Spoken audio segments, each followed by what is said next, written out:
Kalau para penjual itu menunjukkan kepada kita bagaimana pelayanan mereka atau barang mereka akan membantu kita memecahkan persoalan, mereka tidak akan perlu menjual kepada kita karena kita yang akan membeli. Dan para pelanggan akan senang memperoleh rasa bahwa mereka membeli, bukan dijuali. How to win friends and influence people. Bagaimana mencari kawan dan mempengaruhi orang lain. Bagian ke-1. Teknik-teknik dasar dalam menangani manusia. Bab ketiga. Dia yang mampu melakukannya akan memiliki seluruh dunia bersamanya. Dia yang tidak bisa akan berjalan dalam jalan yang sepi. Part kelima. Ribuan penjual memenuhi jalan-jalan saat ini. Mereka lelah, putus asa, dan dibayar murah. Mengapa? Karena mereka hanya selalu berpikir tentang apa yang mereka inginkan. Mereka tidak menyadari bahwa Anda dan saya tidak ingin membeli apapun. Kalau kita ingin, kita akan pergi keluar dan membelinya. Namun, kita berdua sudah pasti berminat untuk memecahkan masalah-masalah kita.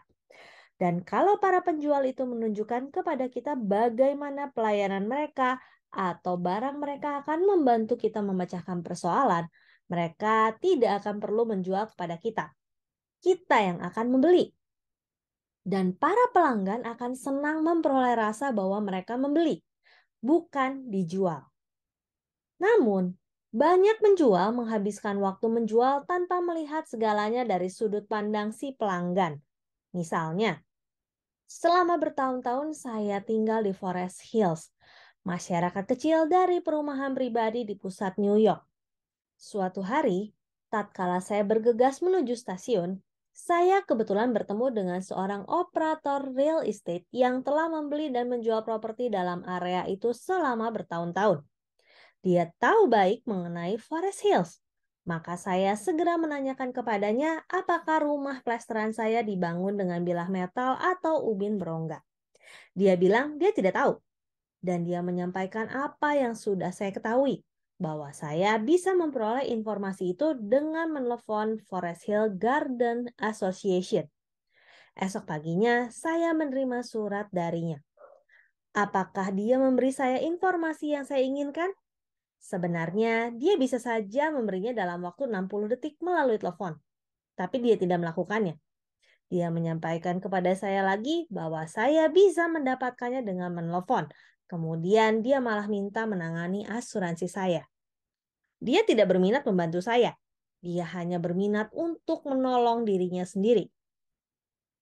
J. Howard Lucas dari Birmingham, Alabama, menceritakan bagaimana dua orang penjual dari perusahaan yang sama menangani situasi dengan tipe yang sama. Dia melaporkan, beberapa tahun yang lalu saya berada dalam tim manajemen sebuah perusahaan kecil. Kantor pusat dekat kami adalah kantor distrik dari sebuah perusahaan asuransi besar. Para agen mereka ditugaskan berdasarkan wilayah. Dan dua orang agen yang di sini akan saya sebut Carl dan John ditugaskan ke kantor kami. Suatu pagi, Carl sampai di kantor kami dan dengan santai dia menyinggung bahwa perusahaannya baru saja memperkenalkan satu asuransi jiwa baru bagi para eksekutif. Dan dia pikir mungkin kami berminat nantinya. Maka dia akan kembali menemui kami kalau ada informasi tentang hal itu. Pada hari yang sama, John melihat kami di pinggir jalan. Ketika dia hendak kembali dari warung kopi dan dia berseru, "Hei lo, tunggu! Saya ada berita baik untuk kalian semua." Dia bergegas menghampiri kami dan dengan bersemangat menyampaikan tentang asuransi jiwa untuk eksekutif yang telah diperkenalkan perusahaannya hari itu. Asuransi yang sama yang sudah disinggung Carl dengan santai. Dia ingin kami memperoleh satu yang dikeluarkan.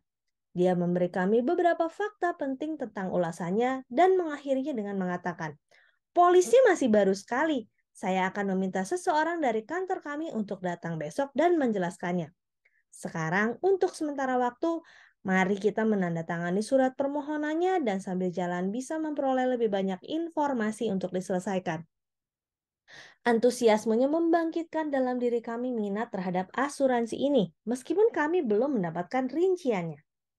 Tatkala semuanya disiapkan untuk kami, penjelasan itu menguatkan tentang pengertian awal John akan polis itu. Dan dia tidak hanya menjual polis kepada kami semua, tapi belakangan menggandakan cakupan kami. Carl sebenarnya bisa saja mengadakan penjualan itu, namun dia tidak berusaha keras dalam membangkitkan minat kami untuk membeli polis itu. Dunia penuh dengan manusia-manusia yang merampas dan mementingkan diri sendiri. Maka, individu yang berusaha tanpa mementingkan diri sendiri memberi pelayanan pada orang lain mempunyai keuntungan besar. Mereka hanya memiliki sedikit pesaing.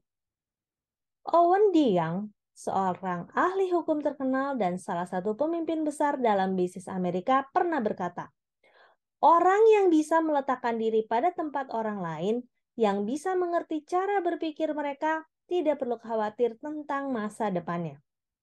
Kalau setelah membaca buku ini Anda hanya mendapat satu hal, yaitu kecenderungan yang meningkat untuk selalu berpikir dalam cara pandang orang lain dan melihat segala sesuatunya menurut sudut pandang mereka, kalau Anda memperoleh hal satu itu dari buku ini dengan mudah bisa terbukti sebagai salah satu dasar pembentukan karir Anda. Melihat dari sudut pandang orang lain dan membangkitkan dalam dirinya rasa ingin memperoleh sesuatu tidak boleh dianggap sebagai memanipulasi orang itu sehingga dia akan mengerjakan sesuatu yang hanya berguna untuk Anda dan menyebabkan kerugiannya. Masing-masing pihak memperoleh sesuatu dari negosiasi itu. Dalam surat kepada Tuan Vermeulen, keduanya, baik si pengirim maupun si penerima, memperoleh sesuatu dengan menerapkan apa yang disarankan. Keduanya, baik Bank maupun Nyonya Anderson, memperoleh kemenangan dengan surat itu. Bank itu memperoleh pegawai yang berharga dan Nyonya Anderson memperoleh pekerjaan yang sesuai. Dan dalam contoh penjualan asuransi John kepada Tuan Lucas, keduanya memperoleh sesuatu lewat transaksi ini. Contoh lain di mana setiap orang bisa memperoleh sesuatu dengan menggunakan prinsip membangkitkan keinginan pada orang lain diberikan oleh Michael E. Whedon dari Warwick, Rhode Island. Dia adalah seorang wiraniaga wilayah untuk perusahaan minyak Shell. Mike ingin menjadi wiraniaga nomor 1 di distriknya, tapi satu pompa bensin menghambatnya. Tempat itu dijalankan oleh seorang tua yang sulit didorong untuk membersihkan stasiunnya. Tempat itu dalam keadaan menyedihkan sehingga penjualan menurun dengan pesat. Manajer ini tidak mau mendengar satu pun dari permohonan Mike untuk memperbaiki stasiunnya. Setelah banyak peringatan dan pembicaraan dari hati ke hati di mana semuanya tidak membawa hasil, Mike memutuskan untuk mengundang manajer itu mengunjungi pompa bensin Shell yang terbaru dalam wilayahnya. Si manajer sangat terkesan dengan fasilitas di stasiun baru itu. Sehingga saat Mike mengunjunginya saat berikutnya, pompa bensinnya sudah dibersihkan dan telah mencatat kenaikan penjualan.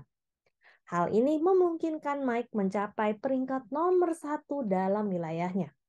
Semua diskusi dan pembicaraannya tidak menolong, namun dengan membangkitkan keinginan dalam diri si manajer, dengan menunjukkan kepadanya pompa bensin yang modern, dia telah mencapai tujuannya dan keduanya, baik Mike maupun si manajer, memperoleh keuntungan.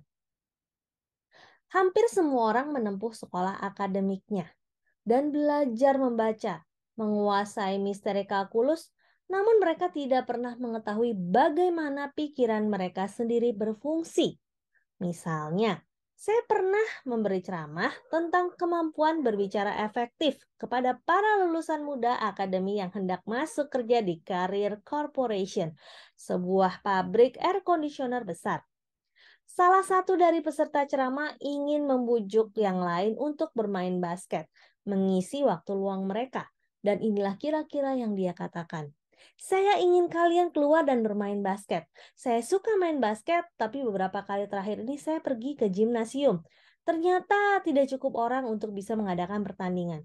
Saya harap kalian semua mau datang besok malam. Saya ingin bermain basket. Apakah dia menyinggung sedikit pun tentang apa yang Anda inginkan? Anda tidak ingin pergi ke gimnasium di mana tak seorang pun lainnya ingin pergi ke sana, bukankah begitu? Anda tidak peduli tentang apa yang diinginkannya. Bisakah dia menunjukkan kepada Anda bagaimana mendapatkan apa yang Anda inginkan dengan menggunakan gimnasium? Tentu saja, Anda dapat menjadi lebih bersemangat, lebih antusias, otak yang lebih jernih, kesenangan, pertandingan, bola basket. Untuk mengulang nasihat bijaksana Profesor Verstraete, pertama, bangkitkan keinginan dalam diri orang lain. Dia yang bisa melakukan hal ini memiliki seluruh dunia bersamanya. Dia yang tidak bisa akan berjalan di jalan yang sepi. Demikian How to Win Friends and Influence People, bagian pertama, bab 3, part kelima. Saya Roswita Anggraini, sampai jumpa di bagian selanjutnya. Terima kasih.